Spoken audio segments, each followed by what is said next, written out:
One of the things that I think Kevin Williamson and of course Wes Craven brought to this franchise, and what they did was they created a horror film that, besides the the meta and going and telling us what we shouldn't do in a horror film and then we do it, everything was played realistically.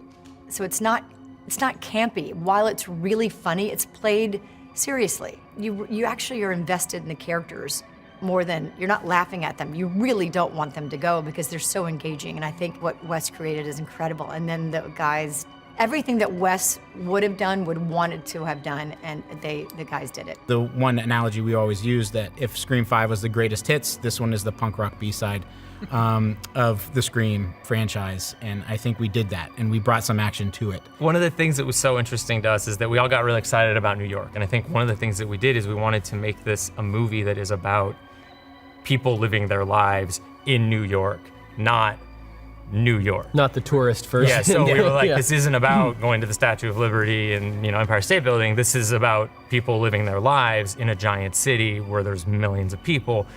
And how does that energy affect it, especially in contrast to a small, sleepy suburb like Woodsboro? In the subway, on the streets, in parks, wherever they are, there's a lot of people. And like, anyone can be Ghostface. That's what keeps people coming back to this franchise, that it's always someone different. So it just feels, the city feels more dangerous. When you're in a big city, there's a completely different version of there's nowhere to run, there's nowhere to hide. It could be anybody.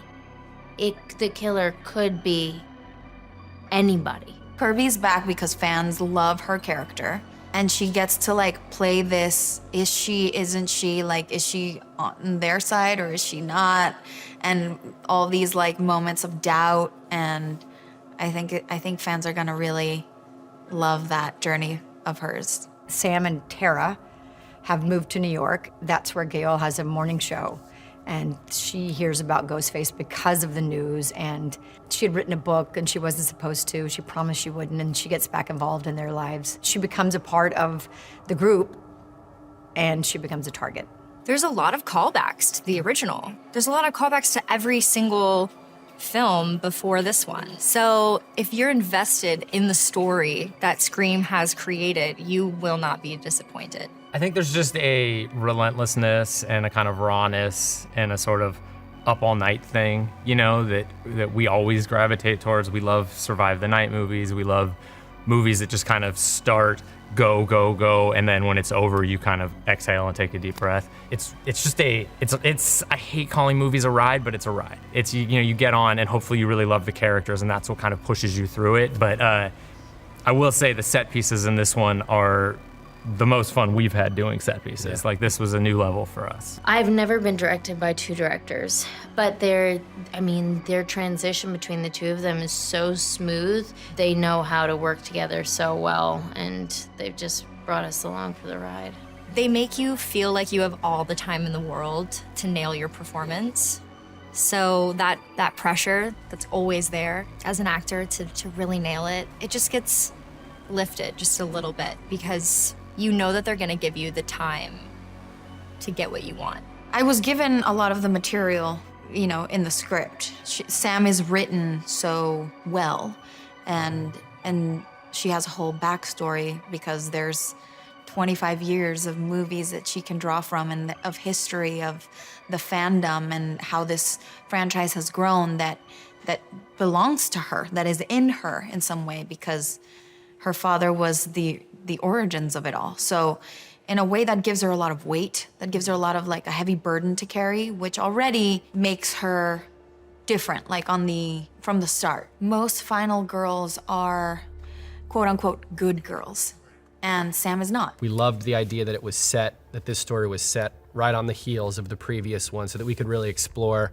how each of these characters is navigating or not navigating, refusing to navigate the experience that they had in the past. And it finds them all in a big city, hopefully, surrounded by an energy that will help them move on and deal with all they have to deal with. And of course, Ghostface enters the picture. They realize that, even in a city of millions, they can't run and hide from this thing that's coming for them. It's the family dynamic between the four of them, is that should something like what happened in Woodsboro happen again, at least they have each other to sort of rely and support each other through. Moving the Core Four from Woodsboro to New York feels very of the moment and of their generation. Like, I don't know that many young people who want to stay in their small town. And putting them in New York gives them more opportunities, obviously, to be slashed and murdered, but also gives them more opportunity to expand their friend group and have more friends and have more diversity in their circle and be exposed to more ideas and thoughts, which I think lends itself to Ghostface being so much more brutal, because Ghostface is also exposed to more ideas and more ways of murdering, slicing and dicing. These films to me are so frightening and gory in a good way.